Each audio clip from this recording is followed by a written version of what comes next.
Hello everyone. कैसे हैं आप लोग? ये जो वीडियो है, ये सेकंड पार्ट हम कवर करने वाले हैं आज। Class ninth chapter 2 science is matter around us, pure का। तो कल जो मैंने बताया था, या नेक्स्ट लास्ट वीडियो में मैंने जो आप लोगों को बताया था, वो बताया था मिक्सचर्स के बारे में, प्योर सब्सटेंसेस के बारे में, दोनों का फ़र्क, कितने टाइप के मिक्सचर्स होते हैं, होमोजीनियस, हेट्रोजीनियस। होमोजीनियस में भी true solution, suspension, colloids, heterogeneous में। फिर उसके अलावा प्योर में मैंने बताया था आपको एलिमेंट्स क्या होते हैं, कंपाउंड्स क्या होते हैं, दोनों के बीच के डिफरेंस क्या होती हैं, प्रॉपर्टीज़ क्या होती हैं और कैसे नहीं होती। अच्छा, अभी हम पढ़ने वाले हैं कि अगर कोई मिक्सचर आपको दिया, प्योर एलिमेंट्स में तो दिक्कत नहीं होगी, बट अगर मिक्सचर अब हम लोगों को दिया हुआ है, तो वो जो मिक्सचर जिन जिन चीज़ों से बना है, मतलब उनके कंपोनेंट्स, उन कंपोनेंट्स को हम सेपरेट कैसे करेंगे, बेसिकली हम आज ये पढ़ने वाले हैं। तो देखिए, सेपरेशन किसी न किसी लॉजिक वाइज होता है, और वो लॉजिक है फिजिकल प्रॉपर्टीज़। तो बेसिकली हम देखेंगे सबसे पहले कि फिजिकल प्रॉपर्टीज़ आखिर होती क्या है, जिनके बेस पे हम सेपरेशन कर रहे हैं और डिफरेंट डिफरेंट टेक्निक्स यूज़ कर रहे हैं।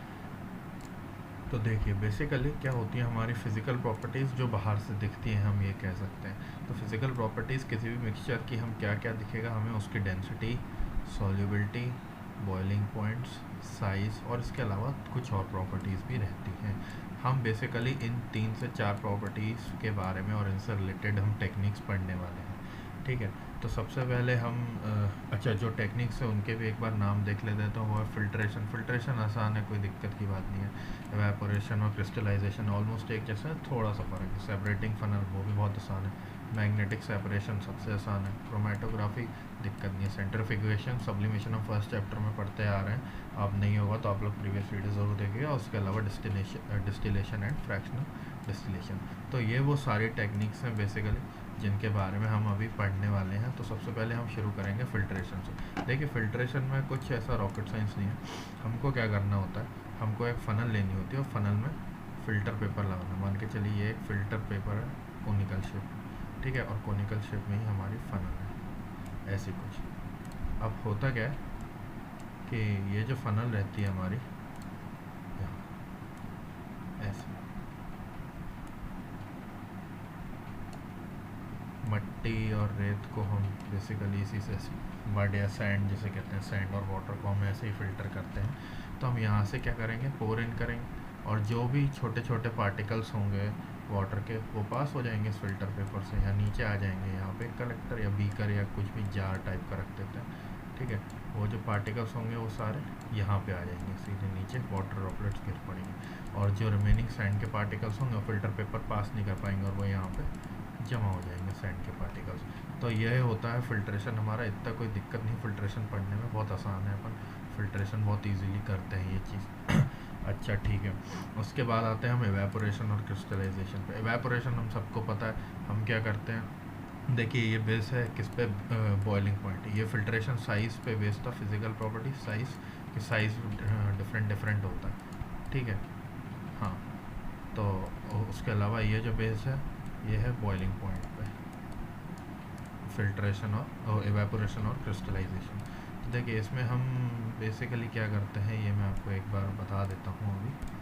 हाँ, तो एवेपोरेशन में हम बेसिकली इंक ले रहे होते हैं, ब्लू या ब्लैक इंक, जिसका हमें कलर्ड कंपोनेंट, अच्छा, इंक जो होती है वाटर में मिक्स की हुई होती है बेसिकली। तो हम क्या करते हैं कि उसको एक चाइना डिश पे रखते हैं, कांच की कटोरी समझ लीजिए उसे।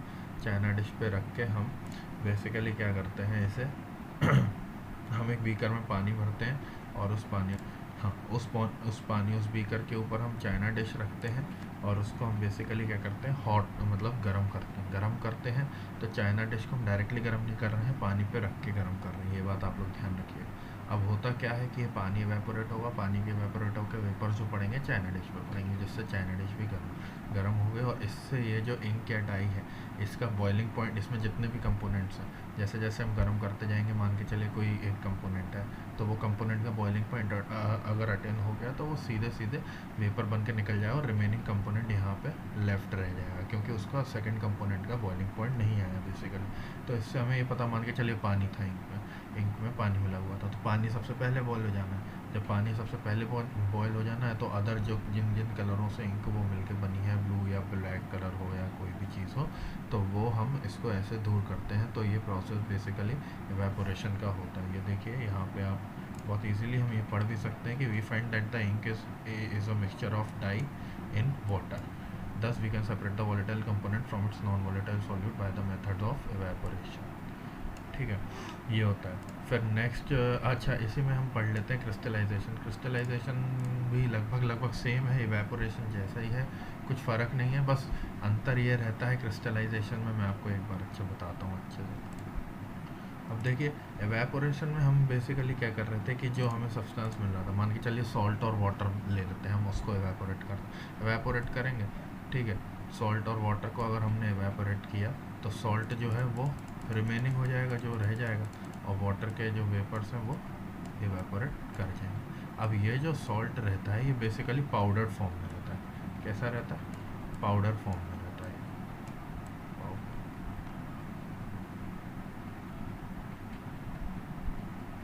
पाउडर फॉर्म में रहता है।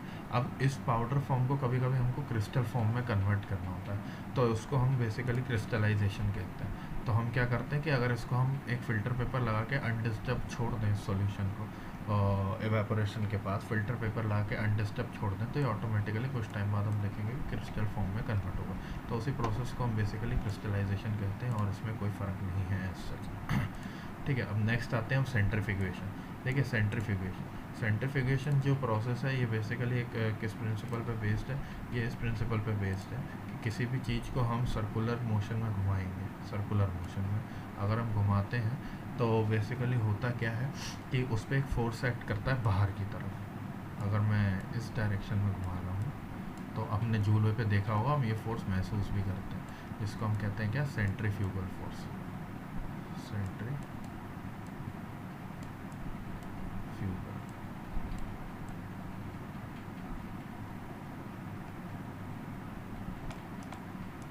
सेंट्रीफ्यूगल फोर्स कहते हैं इसे। अब ये जो सेंट्रीफ्यूगल फोर्स रहता है ये एक्ट करता है, तो हम इसी सेंट्रीफ्यूगल फोर्स का, अच्छा देखिए अब यहाँ पे जितने भी पार्ट, मान के चलिए कि मैंने, अगर आप घूम रहे हो मैं घूम रहा हूँ, तो हमारे बॉडी में जितने भी पार्टिकल्स हैं सब पे ही सेंट्रीफ्यूगल फोर्स एक्ट करेगा। पर सबसे ज़्यादा मूव कौन करेगा? सबसे ज़्यादा सेंट्रीफ्यूगल फोर्स जो है वो किस पार्टिकल पे एक्ट करेगा? जिसकी डेंसिटी होगी ज़्यादा। हम ये एक्चुअली वो करते हैं, कॉन्सेप्ट लगाते हैं इसमें, इसी के पीछे ये कहानी लगाते हैं। तो बेसिकली हम तो जो पार्टिकल बेसिकली ज़्यादा डेंसर होता है वो सेंट्रीफ्यूगल फोर्स उस पर ज़्यादा एक्ट करता है। अगर हम सिमिलरली हम ये बेसिकली हम यूज़ करते हैं, जो आपकी बुक में एक्सपेरिमेंट दिया हुआ है वो मिल्क और क्रीम, वो मिल्क और क्रीम के केस का दिया हुआ है। मैं आपको बता देता हूँ मिल्क और क्रीम को सेपरेट कैसे किया जाता है। जो हम मार्केट में भी देखते होंगे, अपन देखते हैं अपने यहाँ पे टोन्ड मिल्क आता है जिसमें फ़ैट कंटेंट या क्रीम कंटेंट अलग अलग रहते हैं, फुल क्रीम मिल्क आता है, इस टाइप से। तो असल में हम देखिए करना क्या होता है हमें एक कंटेनर में या एक बीकर में आप एक्सपेरिमेंट के लिए मिल्क लीजिए, ये सारा मिल्क भरा हुआ है, ठीक है, और इस बीकर को ऐसा अरेंजमेंट किए कि यहाँ पे मान लीजिए एक रोलर लगा दिया अपन ने, जिसकी वजह से मिल्क घूम रहा है।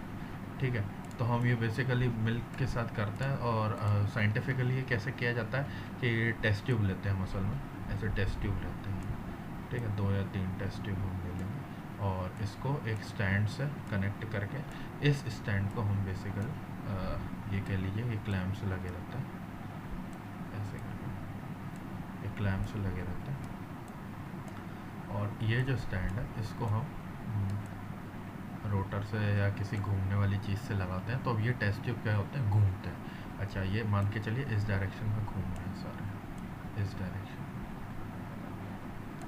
ये this is the direction of rotation, एक सेकंड,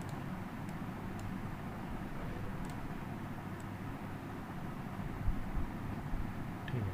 अब जब ये इस डायरेक्शन में घूम रहे हैं, इस रोटर के घुमाने की वजह से इसमें एक हैंडल लगा रहता है, तो इस हैंडल को हम पकड़ के घुमाते हैं, ठीक है, तो इसकी वजह से टेस्ट ट्यूब घूम रहे हैं जिसमें हमारा मिल्क भरा हुआ है, जो फुल क्रीम मिल्क है। अच्छा अब होगा क्या? सेंट्रीफ्यूगल फोर्स मिल्क के हर एक कंपोनेंट पे एक्ट करेगा, तो जो डेंसर कंपोनेंट होगा वो नीचे जमा होता रहेगा, ठीक है। तो बेसिकली मिल्क और क्रीम में milk is the much more denser component, और जो क्रीम है वो इसके ऊपर, दूसरी तरफ से क्रीम जो है इसके ऊपर यहाँ पे जमा। तो ऐसे हम क्या करेंगे, इनको सेपरेट कर लेंगे, मिल्क को, ये मिल्क है, ये मिल्क है और ये क्रीम है, क्रीम मिल्क। सिमिलरली ब्लड के भी खूब सारे कंपोनेंट्स होते हैं, हमको पता है। प्लाज्मा होता है ब्लड में, आरबीसीज होते हैं, डब्ल्यूबीसीज होते हैं, प्लेटलेट्स होते हैं, ये सारी चीज़ें होती हैं। तो ब्लड के केस में भी हम यही करते हैं, सेम टेस्ट ट्यूब लेते हैं और जब ब्लड को घुमाते हैं तो इस टेस्ट ट्यूब में सबसे नीचे जो है यहाँ आरबीसीज और अदर कंपोनेंट्स जो रहते हैं वो इकट्ठे होते हैं, फिर प्लाज्मा इकट्ठा होता है, एंड देन सबसे ऊपर सेकंड नंबर पर प्लेटलेट्स इकट्ठा होते हैं, प्लेटलेट्स यहाँ इकट्ठा होते हैं, एंड देन सबसे ऊपर जिसके नंबर आता है वो आता है ब्लड प्लाज्मा का नंबर आता है। देखिए यहाँ ये जो है पूरा प्लाज्मा इकट्ठा होता है। तो ऐसे हम ब्लड के डिफरेंट कंपोनेंट्स को सेपरेट करते हैं by the method of centrifugation, और मिल्क को क्रीम से या क्रीम को मिल्क से भी सेपरेशन इसी तरह किया जाता है, ये अपन को याद रखना है। चलिए, हमारा एवेपोरेशन फिल्ट्रेशन हो गया, एवेपोरेशन क्रिस्टलाइजेशन हो गया है, सेंट्रीफ्यूगेशन हो गया है। अब हम आते हैं सबसे पहले सेपरेटिंग फ़नल की बात करते हैं। तो देखिए सेपरेटिंग फ़नल बहुत आसान है, इसमें कुछ नहीं है। ये सबसे पहली चीज़ तो सेपरेटिंग फ़नल होती है, तो हम बेसिकली क्या करते हैं, एक फ़नल ले लेते हैं। मैं आपको आपके टेक्स्ट बुक में दिखा दूँ। तो देखिए जो सेपरेटिंग फ़नल प्रोसेस हम यूज़ करते हैं, सेपरेशन फ़नल जिस चीज़ में यूज़ करते हैं वो इमिसिबल लिक्विड्स, इमिसिबल का मतलब होता है इनसॉल्यूबल, मतलब जो आपस में मिले ना, कम्प्लीटली सॉल्यूबल ना हो, उनको इनसॉल्यूबल या फिर इमिसिबल लिक्विड्स बोलते हैं। ठीक है, तो अब इस केस में हम केरोसिन ऑयल और वाटर की बात करते हैं एक्सपेरिमेंट के लिए। तो हम देखिए अब आपको सेपरेशन फ़नल दिखाता हूँ मैं, बेसिकली होती क्या है। तो this is our separation funnel, ये आप देख सकते हैं। अब इसमें क्या है, हम यहाँ ऊपर से केरोसिन और वाटर का जो मिक्सचर है वो पोर इन कर रहे हैं।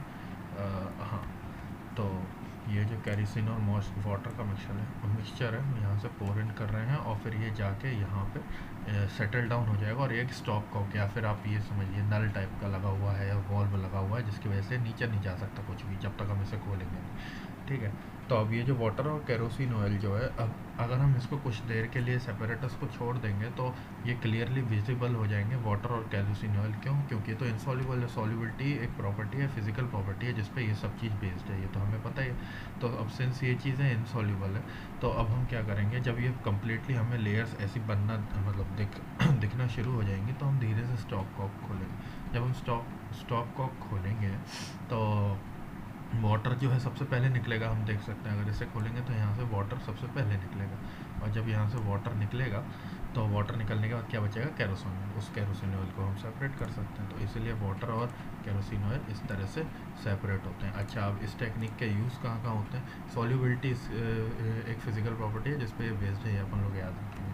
तो ये देखिए separation of mixture of oil and water, एक तो यहाँ ऑयल और वाटर के मिक्सचर, ये तो अभी हमने पढ़ा। और उसके बाद आयरन, अपने आयरन और जो है उससे भी ये मतलब अलग किए जाते हैं बेसिकली। ये दो चीज़ें हैं जहाँ से अलग होती हैं, ठीक है ना। और ये कैसे लेयर ये जो सेपरेशन लेयर बनाई जाती है डेंसिटी पे बेस्ड होती है, ये भी हमें पता है। ठीक है, आपस में सॉल्युबल नहीं रहते, ये भी हमें पता है। ये दोनों चीज़ें जो हैं अपन को याद रखनी है बेसिकली इसमें। फिर उसके बाद आ जाते हैं सब्लिमेशन के प्रोसेस में। अब देखिए सब्लिमेशन का प्रोसेस इतना इशू नहीं है, हम पढ़ के आए। सब्लिमेशन में हम क्या करते, सब्लिमेशन होता क्या है बेसिकली? सब्लिमेशन क्या होता है, सॉलिड का गैस में चेंज होना without going into liquid state. और ये चेंज कैसे लाया जाता है? ये हीटिंग की वजह से ये चेंज लाया जाता है। तो हम सॉल्ट और कैम्फर बेसिकली लेते हैं। देखिए ये मिक्सचर है सॉल्ट और कैम्फर, ठीक है। जब हम इसे हीट करेंगे तो कैम्फर का जो बॉइलिंग पॉइंट है, क्योंकि कैम्फर हमें पता है लिक्विड स्टेट में नहीं जाता, सॉलिड से डायरेक्ट गैसियस स्टेट में कन्वर्ट हो जाता। तो कैम्फर का जैसे ही बॉइलिंग पॉइंट अटेन हो जाएगा, कैम्फर क्या हो जाएगा, उड़ जाएगा वेपर बन के। अच्छा, वेपर बन के उड़ेगा, इसलिए हम यहाँ कॉटन प्लग लगा रहे हैं ताकि ये टच ना हो, मतलब ये निकल ना जाए कैम्फर के वेपर्स। तो वेपर जो है कैम्फर के, वो यहाँ पे फनल में, इन्वर्टेड फनल में क्या हो जाएंगे, ये इन्वर्टेड फनल है अपने बेसिकली। ये पूरा ये पैरेटस लिखा हुआ है, ये पूरा इन्वर्टेड फनल है। तो अब यहाँ पे जो है कैम्फर या कपूर, उसके वेपर्स क्या होंगे, डिपॉजिट होना शुरू हो जाएंगे, और नीचे जो सॉल्ट है वो बचा रह जाएगा। अच्छा, अब ये तो अभी वेपर फॉर्म में कैंपर, तो इसको हम धीरे से क्या करेंगे, कूल कर लेंगे कुछ टाइम बाद, और फिर यहाँ पे सॉलिडिफाइड कैंपर, सॉलिड स्टेट में कैंपर हमें मिल जाएगा। ये होता है सब्लिमेशन का प्रोसेस, ज़्यादा टफ नहीं है, आसान है इसको करना। अब आते हैं हम अपने नेक्स्ट, देखिए हाँ, तो अब हम आते हैं अपने नेक्स्ट जो टेक्निक पढ़नी है हमें, वो है क्रोमेटोग्राफी। देखिए, ये जो क्रोमेटोग्राफी है, ये इस टेक्निक का नाम पड़ा है, एक वर्ड है KROM, क्रोमा, KROM,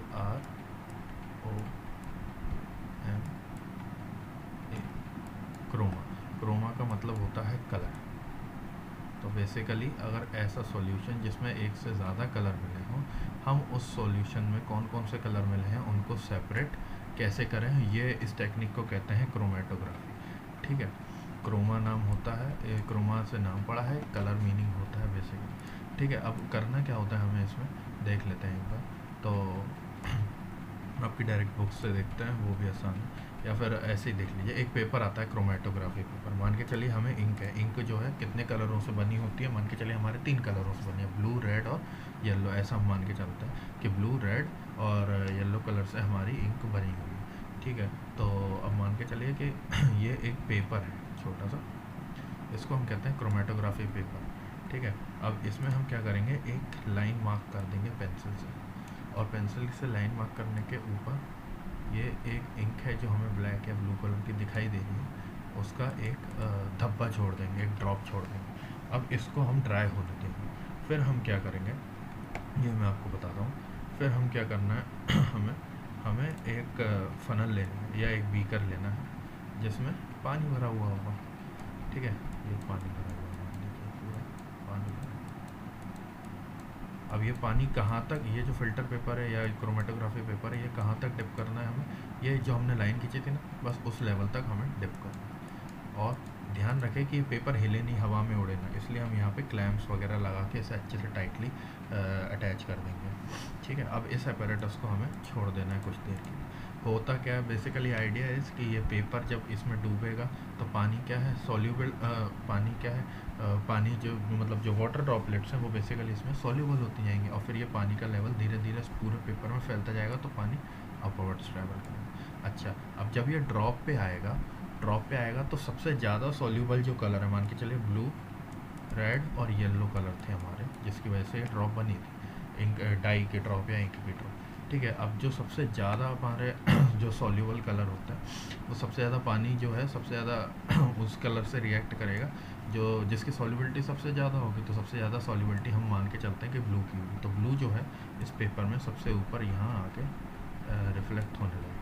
फिर साइमल्टेनियसली उसके बाद मान लीजिए येलो की सॉल्युबिलिटी है, तो फिर डायरेक्ट येलो जो है वो यहाँ, सॉरी इसके थोड़ा सा नीचे, स्लाइटली नीचे, यहाँ पर रिफ्लेक्ट करने लगेगा अपने। ठीक है, ये ब्लू है, ये येलो है, फिर उसके बाद रेड के मैं अभी यहाँ पे पिंक कलर दिखा दे रहा हूँ। ठीक है, ऐसे करके यहाँ पे जितने भी कलर्स होंगे वो अटैच होते जाएंगे।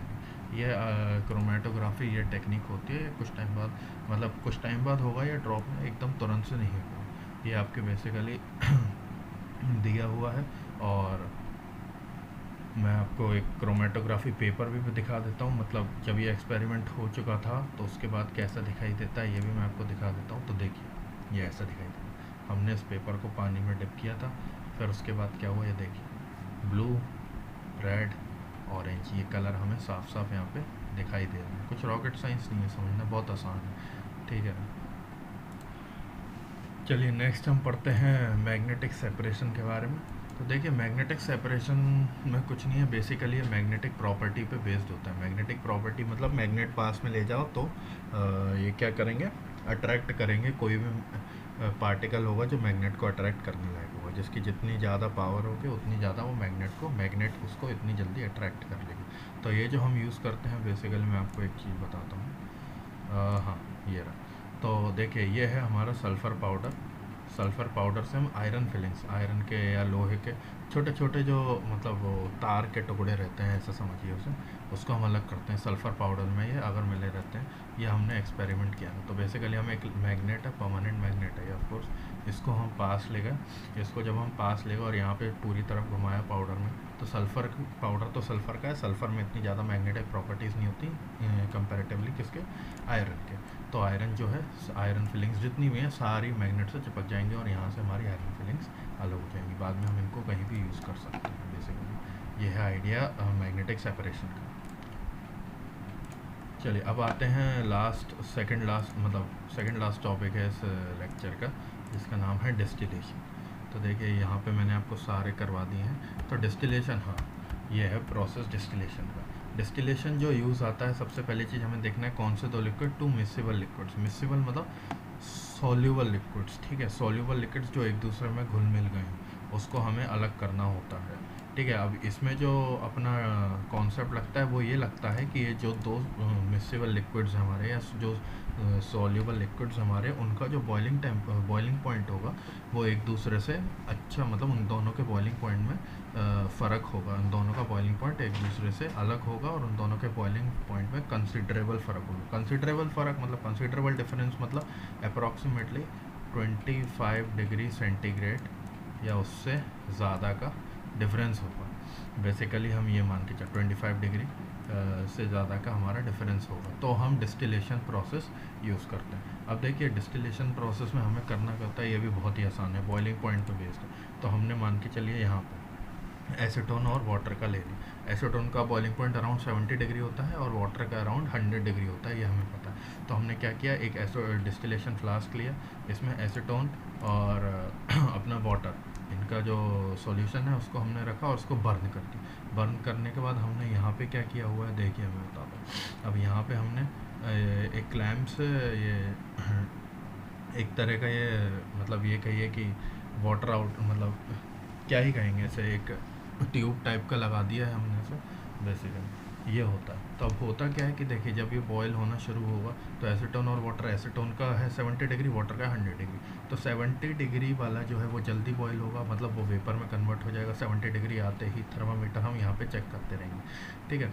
अब वो वेपर में कन्वर्ट होके कहाँ जाएगा, यहाँ जाएगा। अच्छा वेपर जो है गर्म है, मतलब गैसियस स्टेट में इस टाइम, तो हम यहाँ से क्या कर रहे हैं, इसको कूल डाउन करने के लिए, इन वेपर्स को कूल डाउन करने के लिए हम क्या कर रहे हैं, एसीटोन के जो है वेपर्स हैं उनको कूल डाउन करने के लिए हम क्या कर रहे हैं, यहाँ पे कोल्ड वाटर जो है इसके आसपास से बाहर है, ताकि ये क्या हो जाए, ये कूल डाउन हो जाए कूल डाउन हो जाएगा। और जब ये कूल डाउन होगा तो ये लिक्विड स्टेट में कन्वर्ट हो जाएगा और लिक्विड एसीटोन हमें यहाँ पे मिल जाएगा। और जैसे ही हमें एसीटोन पूरा मिल जाएगा तो फिर 100 डिग्री जैसे ही रीच हो जाएगा तो फिर वाटर बॉयल होने लगेगा। तो वाटर को हम तब तक बॉयल नहीं, जब तक मतलब वाटर क्या है यहाँ तक आ नहीं पाता, हम ज़्यादा बॉयल नहीं करते। तो एसीटोन और वाटर को ऐसे अलग करते हैं। अच्छा व्हाट इफ़ कई सारे लिक्विड्स या कई सारे मिसिबल लिक्विड्स मैं कहूँगा वो ऐसे रहते हैं जिनका जो बॉइलिंग पॉइंट है उनका फ़र्क जो है 25 डिग्री से कम रहे। अगर 25 डिग्री से ज़्यादा हो, ये तो हमने देख लिया कि डिस्टिलेशन यूज़ करते हैं। 25 डिग्री से अगर कम है तो हम क्या करेंगे, फिर हम फ्रैक्शनल डिस्टिलेशन यूज़ करते हैं। तो देखिए फ्रैक्शनल डिस्टिलेशन भी कुछ रॉकेट साइंस नहीं, बहुत आसान है। हम क्या करते हैं, ये जो ट्यूब लगा है इसके अलावा भी एक और ट्यूब लगा देते हैं, बेसिकली ये हम करते हैं। तो देखिए मैं आपको एक डायग्राम दिखाता हूँ, आपकी बुक में ही सब कुछ दिया हुआ है। हाँ ये है वो डायग्राम जो बेसिकली दिया हुआ है। तो अब इसमें हमने क्या किया है, यहाँ पे देख सकते हैं कि हमने हमारा डिस्टिलेशन में क्या था कि ये जो ट्यूब था ये डायरेक्टली डिस्टिलेशन फ्लास्क से कनेक्टेड था। पर अब हमने क्या किया कि एक और हमने एक टेस्ट ट्यूब टाइप की चीज़ लगा दी है यहाँ पे। तो अब हम क्या करते हैं, जो भी हमारा मिक्सचर है, मान के चलिए अल्कोहल और एसीटोन, तो एसीटोन 70 डिग्री है और अल्कोहल जो है वो 80 डिग्री है। उसके बॉइलिंग पॉइंट्स बता रहा हूँ मैं आपको, ठीक है। ये ऐसे हैं, दोनों में फ़र्क है, मतलब इतना फ़र्क है दोनों में। तो अब हम क्या करेंगे कि जब भी मिक्सचर को हीट करेंगे तो 70 और 80 मान के चलिए, अगर ये फ्लास्क नहीं होता तो देखिए 70 डिग्री वाला बॉयल होना शुरू होता, ठीक है, और तुरंत ही 80 डिग्री टेम्परेचर पहुंच जाता तो ये भी बॉयल होना शुरू होता 80 डिग्री वाला। तो फिर दोनों मिक्स हो जाता, तो फिर हम सेपरेट नहीं कर पाते। इसलिए हमने एक एक्स्ट्रा हमने एक इसको पाथ दिया या फ्रैक्शनेटिंग कॉलम भी जिसे बोलते हैं वो लगा दिया है, या टेस्ट ट्यूब लगा दिया है यहाँ पर। ठीक है। तो अब हम क्या करेंगे कि जब हम बॉईल करेंगे तो 70 डिग्री वाला पहले बॉयल होगा, ठीक है। तो दिस 70 डिग्री जिसका बॉइलिंग पॉइंट है जिस मटेरियल का, वो जब बॉयल होगा तो वो वेपर बन के ऊपर जाएगा। जब वो वेपर बन के ऊपर जाएगा, अब इसके जो पार्टिकल्स होंगे, मान के चलिए ये है अपना एसीटोन, तो एसीटोन के जो पार्टिकल्स होंगे उनमें अच्छी काइनेटिक एनर्जी आ जाएगी और वो इस कॉलम को पार कर लेगा। क्यों? क्योंकि 70 से जैसे जैसे हम टेम्परेचर बढ़ाएंगे तो उसके पार्टिकल्स में काइनेटिक एनर्जी बढ़ती जाएगी। ये हमने चैप्टर 1 में भी पढ़ा है, यूनिट 1 में भी हमें पता है कि पार्टिकल्स को जितना हीट करो उनकी काइनेटिक एनर्जी बढ़ती जाती है और वो तेज़ भागने लगता है। बेसिकली ये है इसका लॉजिक, ठीक है।